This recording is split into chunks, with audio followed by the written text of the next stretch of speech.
આજે એક એવા મુદ્દાની વાત કરવાની છે જેણે ગુજરાતના રાજકારણ અને યુવાનોના ભવિષ્યમાં ચર્ચા જગાવી છે। અનામતના મુદ્દે લાંબા સમયથી ચાલી રહેલા ચર્ચા વચ્ચે ખુદ ભાજપના જ સાંસદ સરકાર સમક્ષ એવી માંગ કરી છે જેથી હજારો વિદ્યાર્થીઓને સીધો લાભ મળી શકે છે। આ કિસ્સાએ અનેક સવાલો ઊભા કર્યા છે। શું સરકાર આ માંગ સ્વીકારશે અને શું આ નિર્ણયથી રાજ્યના હજારો યુવાનોને રાહત મળશે? આવો જોઈએ શું છે સમગ્ર મામલો। નમસ્કાર, હું છું કવિતા સોલંકી અને આપ જોઈ રહ્યા છો વીઆર લાઈવ।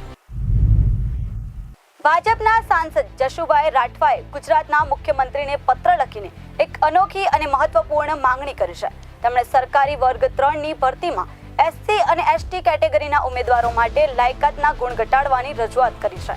આ પત્રમાં તેમણે જણાવ્યું છે કે ગુજરાત સરકારે નિયમમાં સુધારો કરીને આ કેટેગરીના ઉમેદવારો માટે લાયકાત ગુણ 30 થી 40% ઘટાડીને 30% કરવું જોઈએ। જશુભાઈએ મુખ્યમંત્રીને ભૂપેન્દ્ર પટેલને ઉદ્દેશીને લખેલા પત્રમાં જણાવ્યું છે કે ભારત સરકારના ભરતી બોર્ડ એસએસસી જેવી મહત્વની પરીક્ષાઓમાં જનરલ કેટેગરી માટે લઘુત્તમ ગુણ 30% છે, જ્યારે ઈડબ્લ્યુએસ અને ઓબીસી માટે 5%ની છૂટ આપીને 25% કરવામાં આવે છે।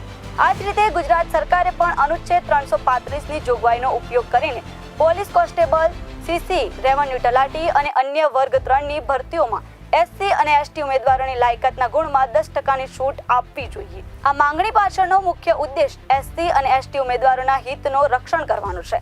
આ રજૂઆતથી સ્પષ્ટ થાય છે કે સરકારમાં રહીને પણ જશુભાઈ રાઠવા તેમના સમાજના હિત માટે સતર્ક છે। જો આ સરકાર આ માંગણી સ્વીકારે છે તો આગામી સમયમાં રાજ્યના હજારોથી વધુ વિદ્યાર્થીઓને તેનો સીધો લાભ મળી શકે છે। આ નિર્ણય યુવાનોના સરકારી નોકરી મેળવવાની તક વધારવામાં મદદ કરશે। આવા જ પળે પળના સત્ય અને સચોટ સમાચાર જોવા માટે અમારી ચેનલને લાઇક, શેર અને સબસ્ક્રાઇબ કરવાનું ભૂલશો નહીં।